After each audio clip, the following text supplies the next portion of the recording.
उपमुख्यमंत्री देवेंद्र फडणवीसांनी केलेल्या टीकेला शरद पवारांनी उत्तर दिलंय। आपला पराभव होणार हे त्यांच्या लक्षात आलंय, त्यामुळे अशी टीका होतीये असा पलटवार पवारांनी केलाय। पवार सतत कोलांट्या उड्या घेतात अशी टीका उपमुख्यमंत्री फडणवीसांनी केली।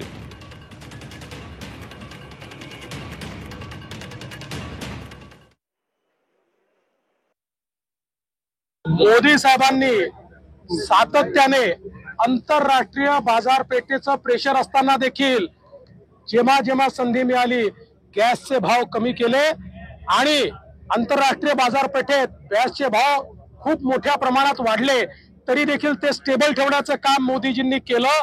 खरं म्हणजे गॅसचे भाव पास थ्रू करण्याचं पाप कोणाचं आहे? ते तर काँग्रेसचंच आहे ना। आंतरराष्ट्रीय बाजारपेठेप्रमाणे गॅसचे भाव आणि पेट्रोलचे भाव पास थ्रू होतील हा निर्णयच काँग्रेसने घेतला होता। त्यातनं रिलीफ देण्याचं काम मोदीजींनी केलं।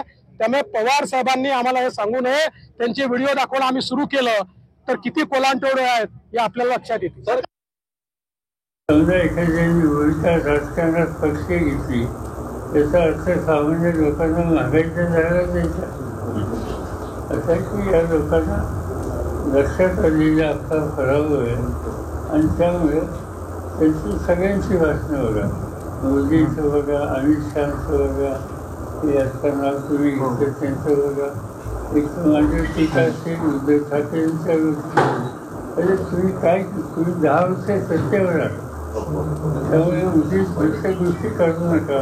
10 वर्षाच्या लोकांच्या समोर मांडा, तिथं मांडायला काही नाही म्हणून हे दुसरं काही विषय नाही।